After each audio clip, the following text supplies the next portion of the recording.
Come on, speed up a bit. Well, I've got to say Just follow my voice. Come on, in you go. Come this way. Hypercars. They're the most extreme machines on the road. They shift the needle on what's possible. Record-breaking numbers, uncompromising designs. These technological flagships blend chemistry, physics and art into machines of speed and emotion. I've been lucky enough to get behind the wheel of more than my fair share over the years. I've set lap times in them, crossed countries in them, and I've drooled over them, but I've never actually owned one. Today though, that all changes. On its debut at the 1988 British Motor Show, the limited edition run of Jaguar XJ220 hypercars sold out within days. They took 1,200 orders, including celebrities like Sir Elton John and Rod Stewart. It was forged out of pure racing technology by Tom Walkinshaw Racing, who had utterly destroyed the competition in world sports car racing and at Le Mans. It was the Concorde of motoring. Arriving on the road in 1992, the Jaguar XJ220 was the fastest, most expensive car ever made. £1 million in today's money, this UFO on four wheels was unlike anything ever seen before, and in many ways was decades ahead of its time. This particularly handsome 1994 example is mine. A car that once seemed utterly out of reach now has my name on the V5. Sensible? No. Exciting? Very. Slightly terrifying, actually. But there's someone else I need to introduce here because he's largely been to blame. To talk us through this car in more detail, I'm going to kidnap a friend of mine who was also manufactured in 1994 and ultimately is a 90s super nerd. Today, I'm joined by fellow automotive YouTube bloke Mike Fernie, the internet's British car maker guy / jagman who knows his big cats. A couple of road trip chats with Mike got me browsing XJ220 listings, and hey presto, he's slightly obsessed with them. I wanted the big reveal to be a surprise, so we just had to take a few minor precautions. Putting the blindfold now. It's going to be okay. You look better with this on, actually. I don't like surprises, Ben. Notoriously. Like my mum and dad know not to surprise me. Yeah, it's going to be all right though. This is a nice one. So, I mean, for the most part. I've had a look in the back. I've got a set of flippers back there. Always I have a set hope of that flippers. doesn't influence today. I'm not a very good swimmer. Those are my sons. Those aren't coming into play today. How long is this drive? We're in 45 minutes, you know. Ben. So the brakes in this are quite sharp. No, it's not far. It's not that far. I mean, but we're right in the middle of Motorsport Valley here. So the destination really could be anywhere, to be honest. Okay. I can't remember the last time I was blindfolded. I shudder to think, actually. I don't know what you get up to in your private time. I don't want to know anymore. Has anyone looked into this van as we've been driving along? Because they might be quite worried for this situation. It just looks like you're going skiing in the 90s. Again, because you come out with another, what is that? Is that, Harry? What is that? It's a door top before. This one? Yeah. This is Silk Cut Jaguar. That's it. Yeah. Okay, interesting. Do you mind if I have my sausage roll? Just tell me sausage roll. It turns out that eating blindfolded isn't one of Mike's talents, and one sausage and cranberry roll later, Mike had made a bit of a mess. What is going on there? I felt some stickiness. Have I got cranberry on me? Yeah. Please don't tell us on the jacket. It's all over my car. It's all over don't touch it. It's all over the seatbelt. It's all over your pants. You look a right weirdo. I'm sorry. Globs of gelatinous cranberry. When I bought a sausage roll, I didn't think it would have cranberry in it, if I'm honest. It's the middle of November. Just when you get out of the car, don't start coughing. They're going to think you've got the people on it play. Sorry, Ben. Ben. It's fine. It's just not just the brakes. The brakes are so good. We've arrived. Right. Yep. I'm not going to meet like Sir Jackie Stewart or something, am I? If I'm in this state, I'm going to be really upset. Yeah, if it's Jackie Stewart, Sir Jackie Stewart, David Coulthard, Adrian Newey, I'm going to be absolutely furious. Luckily, I hadn't arranged a who's who of racing talent because he wasn't exactly on his best behaviour. Why stop that? They won't appreciate it. Then the big reveal. Mike just had to navigate the last 100 yards or so. That's it, as you are. Yeah, you good. Come on, speed up a bit. Well, I've got no sense Just of follow, balance, okay, follow my Ben. voice. Come on, in you go, in you go. A bit to the left. Whether you're buying a hypercar or a supercharged Jaguar or a hot hatch, you want to make sure that you buy wise. Get a good car because at the end of the day, it's an investment of your hard-earned cash, and the best thing to use is carVertical. Now, all you need to do is put the VIN number or the reg into carVertical and it gives you a complete report. One of my personal favourite hot hatches is the Seat Leon. It's great value for money, great power, beautiful seats, covers, really good stereo. So I've put one of those into carVertical to have a little look as an example. Always love the photos, and this car looks quite clean. So I'm looking through the report. Now, if I look at the photos, everything looks good. Can't see any signs of anything critical, but the report points out two key features. There's 2 points of action, damage records. So even though they don't know exactly what they are, it says damaged parts not specified, that is something that's worth looking into because it's something that you might have to pay for fixing. And it also has a safety fault. It's got a safety recall. That is going to cost you time at the very least, potentially money. So to avoid pitfalls like that, the best thing to use is carVertical, and if you use my exclusive discount code BCD, you save 20%. Click on the link in the description below and buy safe. You picking up any vibes? I'm picking up a smell, and it's a smell I've only smelled a couple of times. It's probably the smell of breakfast coming off your trousers.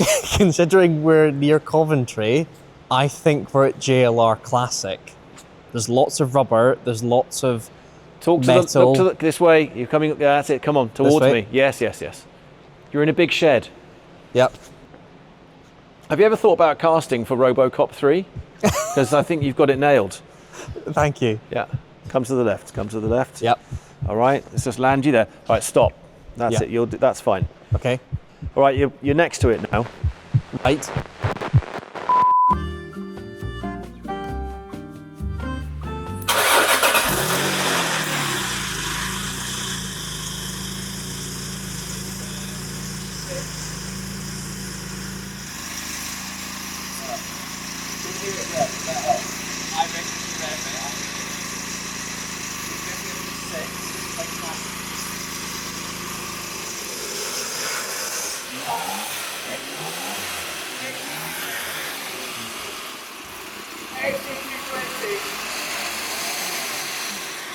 What part did you say? What was it? It's an Ex-Stig. Let's get it off.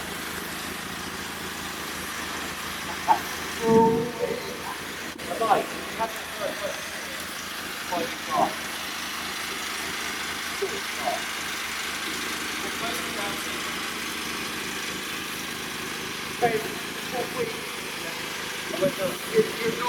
You're not taking it.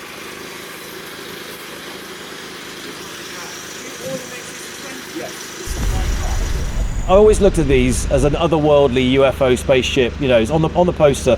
But for me, it was this and the 110. I think, especially in its day, the proportions are so vast that now this looks smaller than a P1. Yeah. Like cars have just got bigger.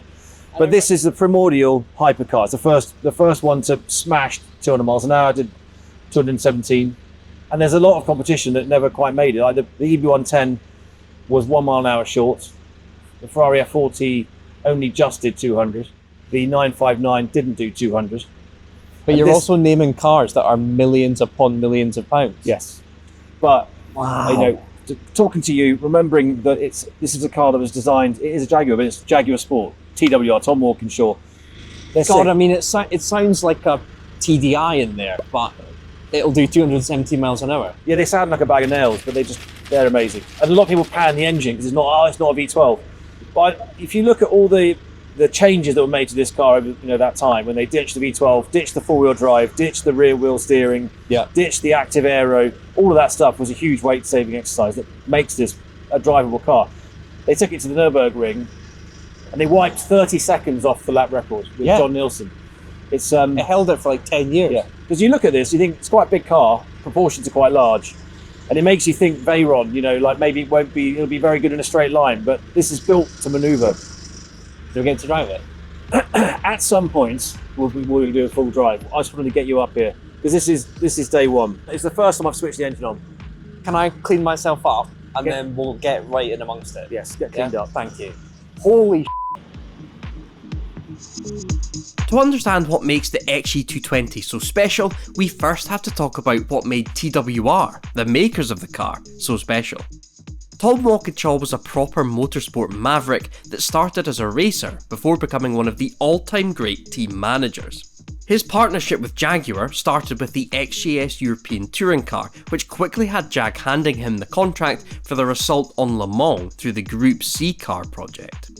Beginning in 1985 with the XJR6, it only took a couple of years for TWR to take the World Endurance Championship in 1987, followed by 2 Le Mans 24-hour titles in 88 and 90. Jaguar wanted to utilise the TWR brand to notify special models in their XJS and XJ ranges, body kits and engine tweaks that were all orchestrated through a joint company called Jaguar Sport. And it was under this banner that the XJ220 came to be. We can speak about TWR on the same level as ProDrive, RML, Williams Advanced Engineering, hence why Ben's new car has some beautifully constructed motorsport bits and pieces all over it. Do you still think this is a good idea? Because I'm really... How deep are you in? Have you signed the paperwork? This is mine. I can't believe you've taken financial advice from me, but on this occasion, I think you've absolutely nailed it. This is one of the best looking XJ220s I've ever seen. There's a green one down the far end there. This is a way cooler spec. I'm glad you think so. They all look great. I like black cars. I like the dark interior more than tan. This all just looks right, proportion. But also, yeah. it looks like it's slightly smaller in black, I think. Yeah, but like you look at the magazines, the auto cars back in the day, it was this, F40, EB110, sometimes even McLaren F1, all in the group test. It's a 90s hypercar. Yeah, I think you could say I think it's the first hypercar, and because the performance in it is off the charts. Because it was built for Le Mans, so the whole honeycomb chassis structure. So you could sit the track from it and say it's not carbon fibre monocoque, but it is a racing monocoque that's designed and raced at Le Mans. And when you look at the suspension, that's what really got to me, because I realised you can see in the back, can you, through the diffuser? Well, I think it's quite cool. Oh yes. Integrated roll bars. So the designers knew this would race at Le Mans. They knew it would have to have adjustable roll bars, but they built them in, and so it wouldn't stick out in the road. It technically won. It did win. It got disqualified. Yeah. Well, if you look into that, it's a bit of a joke. It won Le Mans in '93 by 2 laps. There had 3 cars entered, 2 broke down, one finished first by 2 laps in front of the Porsche, and was then disqualified after the race because a letter prior to Le Mans arrived a few hours beyond its time deadline. That's not a reason to throw a car out of a race. So this won Le Mans. You can argue about paperwork later, but the race was the race, and anybody that would have been in there and in the car knows the truth of it.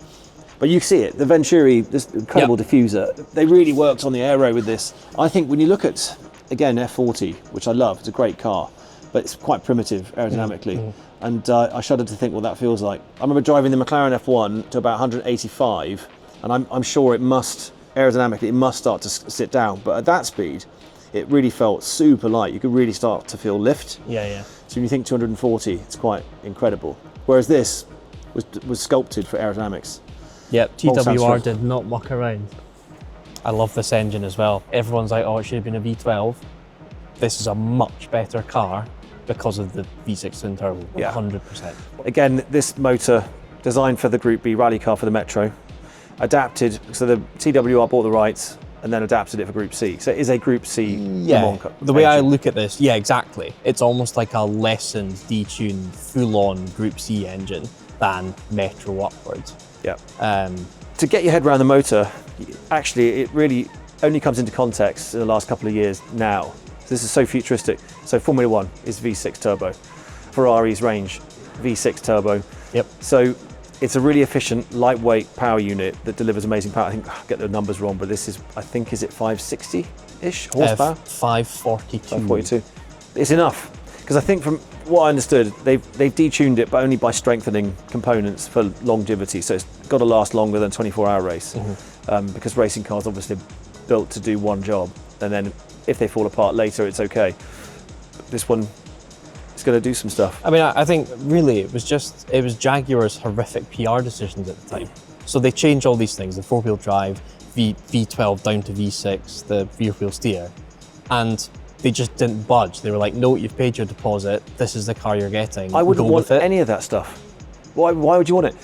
But at the time, you'd be a bit pissed off, right? If you think that, I suppose, if you thought that was real progression, but usually what happens to that is that you end up fighting with something in the car. So you're doing something with the steering, and the rear wheels are doing their own thing when you didn't want it. It's not necessarily what you want. With the hydraulics and four-wheel drive, it's going to add weight, which you don't need. And they're much more fun with a rear-wheel drive car. I think the only thing that holds back an EB110, I think, is that it's four-wheel, although it's massively biased to the rear. I'm salivating about some twin tests that we can organise now. We definitely should do a twin test. So Clarkson did a drag race between this and the 110, not the SS. Yep. And this kicked its ass. It's because it's so light compared, right? So I think these are like 1,600 kilos. The stats vary, but I think it's 1470. Oh, is what wow. I've seen. So it's roughly the same as a 110. And it's got 540 before the SS. horsepower. Jesus. Left-hand drive. I went left. Okay. It's UK registered. There obviously fewer were made with right-hand drive. I don't even notice the difference when I'm driving. I quite like being on the left because the gear sticks on the right. Okay. Your UK roads are fun. Like definitely hammering this across the Cotswolds at road legal speeds. Definitely taking it to some of the best tracks in the world, which are in the UK. But definitely want to take it across Europe. This thing is built to do big speed. I mean, can you imagine this on the Autobahn? It's just mega. That key lock was on my granddad's Ford Mondeo 2-litre. I try not to look at that. It's also the same as the Ford Transit. Yep. Yep, you'll have a transit key, I imagine. There's a few features. Then again, my Delta's got the same indicator stalks as an F40, and so have many Fiats. So there's a lot of shared components, and that was the norm back then. What's great with this, that steering wheel is just, it's just badass. It's Mad Max meets sort of, V8 Interceptor. And I love the gauge cluster that's built into the door. Yes. You really, when you sit in this, you feel like you're in a fighter jet. Have you driven it yet? No. Oh my God. What a privilege. Can I sit in it? Yeah. Okay, I'm clean now, don't worry about it. Are you? I've wiped up. Yeah. The door doesn't open very far. No. Because I know they were looking at Butterfly to begin with, which would have been quite cool, but it works. I'll get on the other side. Oh, it smells good. It's got a CD player. Hello. Wow. It's got a 6-stack in the back. No way. So you want to pick your tunes. Look at these dials. Yeah. It's the most 90s thing in the world. But look at how far it goes up. 360. Insane. Hell yes. I can see you, just the position of the steering wheel, I can see you going a bit nuts with this. Yes, but it's really stealthy. I think that's what's... Yeah. F40, if you sit in it, you can hear your feet clunk into the deck. It's beautiful. You've got that carbon fibre with that weird yellowy green resin used to glue it together. That's cool. This is just, it's got refinement, so you feel like it's a bit more lavish inside, which I like. What about luggage space? We can do a little Euro trip. I don't think there's much luggage. Toothbrush. You're not driving it yet. Okay. But if you let me go in your MG, I will Twin test. tolerate a gentle drive in this if I can furiously drive your MG. Under 22,000 miles. Okay. Oh. So it's interesting with the whole mileage thing. The paradox with that is, if you get a car that's never been driven, it's going to be full of problems. Well, that's an interesting thing. Like, how much stuff has had to be done with this car, I Not a lot. imagine, here. So the big thing with these, which is periodic, is the bag tank. Yes. So the fuel tank is a bit of a sod to get out. So that's been done, but the rest of it, is good. There's a load of them that are around the sort of 2,000 mile mark or delivery mileage, which that's wonderful as a show pony. But all those belts, anything that's made of rubber, and anything in the engine that hasn't moved in that long, it's going to disintegrate. Yeah, I mean, that's a Transit Mondeo key. We could have worked on the key a bit, but it does have Jaguar on it. Lovely. I love it. I absolutely love it. Okay, what's the plan? What we're doing? Well, look, let's just see where the journey takes us, shall we? I don't want more surprises. Can I have an itinerary or something?